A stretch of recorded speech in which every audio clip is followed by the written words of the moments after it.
বলতেছি মূল কাজগুলো হচ্ছে, এক, এই পৃথিবীতে আল্লাহকে চেনা, আল্লাহকে চিনতে শেখা। দুই, আল্লাহ রাব্বুল আলামিনের সামনে শর্তহীন আত্মসমর্পণ, শর্ত সাপেক্ষে না, একদম নিঃশর্ত আত্মসমর্পণ। তিন, আল্লাহ পাকের সমস্ত হুকুম আহকামগুলো মেনে চলা। চার, রাসূলুল্লাহ সাল্লাল্লাহু আলাইহি ওয়াসাল্লামের আদর্শ প্রত্যেকটা কাজে বাস্তবায়ন করা, সুন্নতের উপর থাকা। পাঁচ, হালাল খাওয়া। ছয়, আদর্শ পরিবার গড়ে তোলা। সাত, সন্তান প্রতিপালন। আট, সৎ কাজে আদেশ। নয়, অসৎ কাজে নিষেধ।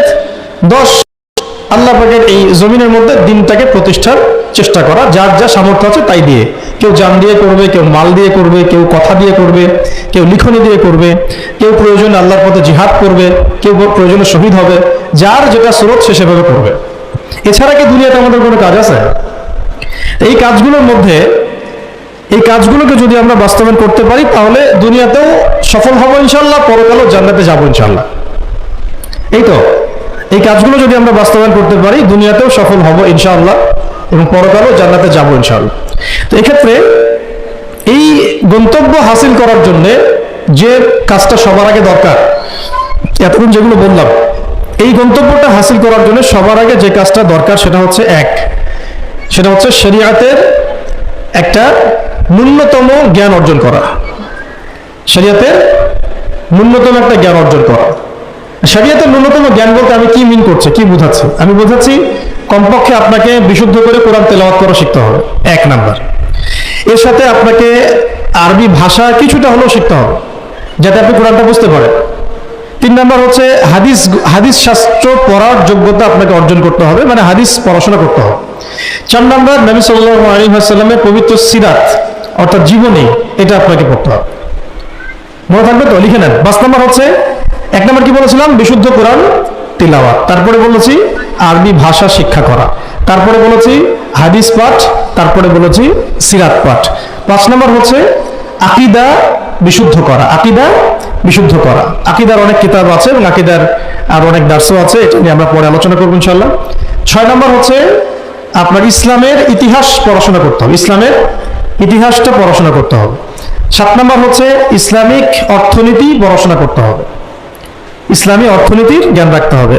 8 নাম্বার ইসলামিক পারিবারিক জীবন ব্যবস্থার জ্ঞান অর্জন করতে হবে, ইসলামিক পারিবারিক জীবন ব্যবস্থার জ্ঞান অর্জন করতে হবে। 9 নাম্বার সন্তান প্রতিপালন কিভাবে করতে হয়, ইসলামিক প্যারেন্টিং এর জ্ঞান অর্জন করতে হবে।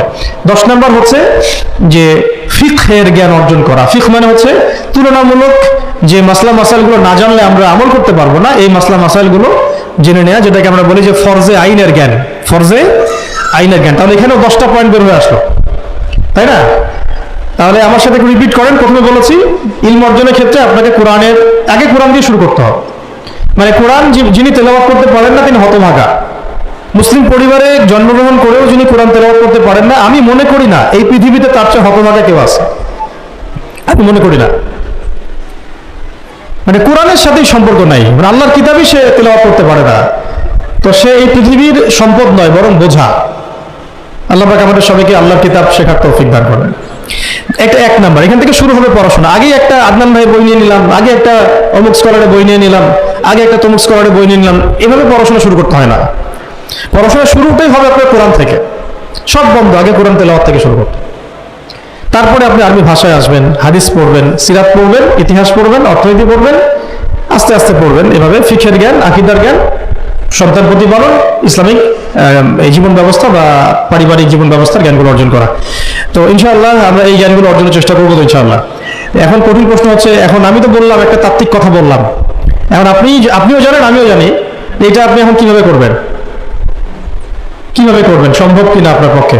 কারণ এখানে অনেকেই, বেশিরভাগই হয়তো বা জেনারেল ব্যাকগ্রাউন্ডের মানুষ, যারা অনার্সে পড়েছেন, মাস্টার্স পড়েছেন বা এখন ফ্যামিলি লাইফে আছেন, কেউ কখনোই মাদ্রাসার দুয়ারেও যেতে পারেন নাই।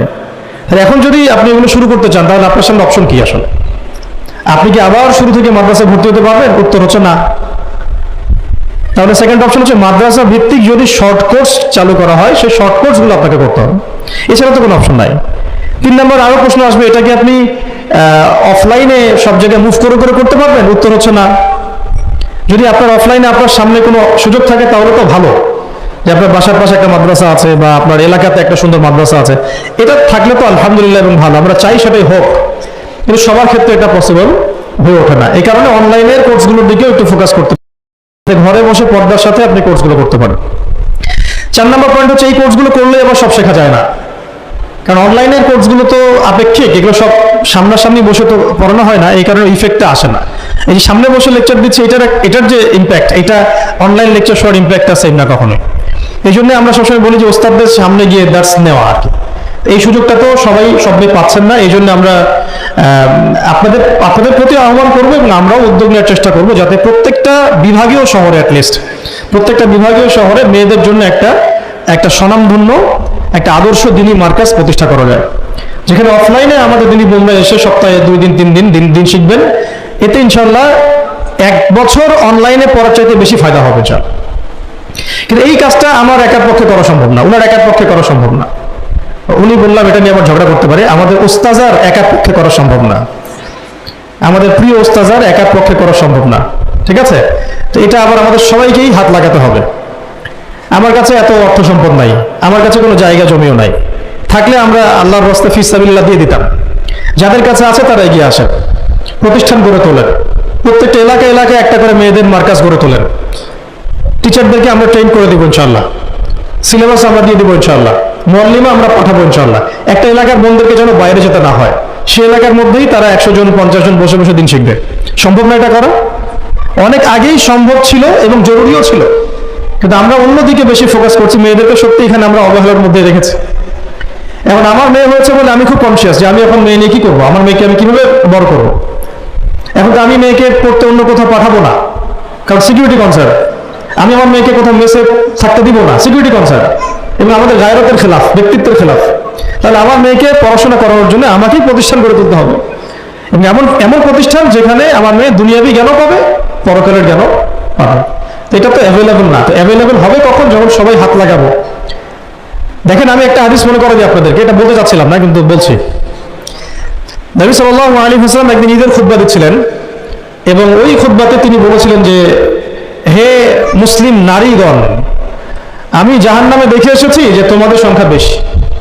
মুসলিম নারীগণের সংখ্যা বেশি, এটাও হাদিসের সঠিক ফাহাম না, মানে পুরো এই উম্মতের মধ্যে নারীদের একটা বড় অংশ জাহান্নামে যাবে এই উম্মতের মধ্যে। তো তোমরা বেশি বেশি সাদাকা করো, তোমরা বেশি বেশি সদকা করো, একটা খেজুরের টুকরা দান করে হলেও জাহান্নাম থেকে বাঁচো। তো এটা বলার পরে বেলাল রাদিয়াল্লাহু আনহু একদিক থেকে আরেক দিক হাঁটছিলেন, সাথে একটা কাপড় ছিল। নারীরা তাদের কেউ গলার হার, কানের দুল, হাতের মানে চুড়ি, এগুলো সোনা সব খুলে খুলে দান করছিলেন। মেয়েদেরকে সাদাকার মধ্য দিয়ে জাহান্নাম থেকে বাঁচতে হবে, সদকা করার মধ্য দিয়ে মেয়েদেরকে জাহান্নাম থেকে বাঁচতে হবে। আজকে যদি আপনি একটা প্রতিষ্ঠান গড়ে দিয়ে যেতে পারেন, এটা যদি আরো 50 বছর সাস্টেইন করে, এই 50 বছর এখানে যত মানুষ দিন শিখবে, সমস্ত মানুষের ইলমের নাকি আপনি পাবেন। কিন্তু আমরা কিন্তু সবাই ব্যক্তি স্বার্থ নিয়ে চিন্তা করি, দুনিয়ার স্বার্থটাকে বেশি প্রাধান্য দেই। আমার 500 জায়গা আমি দিয়ে দিব, আপনি দিচ্ছেন না, বরং আপনি পরকালে জান্নাতের একটা জায়গা আপনি সার্টিফাইড করছেন। কে জানে, হয়তো এই ওসিলায় আপনার জান্নাতের ফয়সালা হয়ে যেতে পারে। কেউ 10 শতাংশ জমির মধ্যে একটা মসজিদ করেছে, হতে পারে এই মসজিদের ওসিলায় আল্লাহ পাক তাকে জান্নাত দিতেও পারে। কেউ একটা মাদ্রাসা প্রতিষ্ঠা করেছে, এখানে হাজার হাজার স্টুডেন্ট পড়াশোনা করছে, কে জানে, হয়তো এই ওসিলায় আল্লাহ পাক তাকে পরকালে জান্নাত দিতে পারে।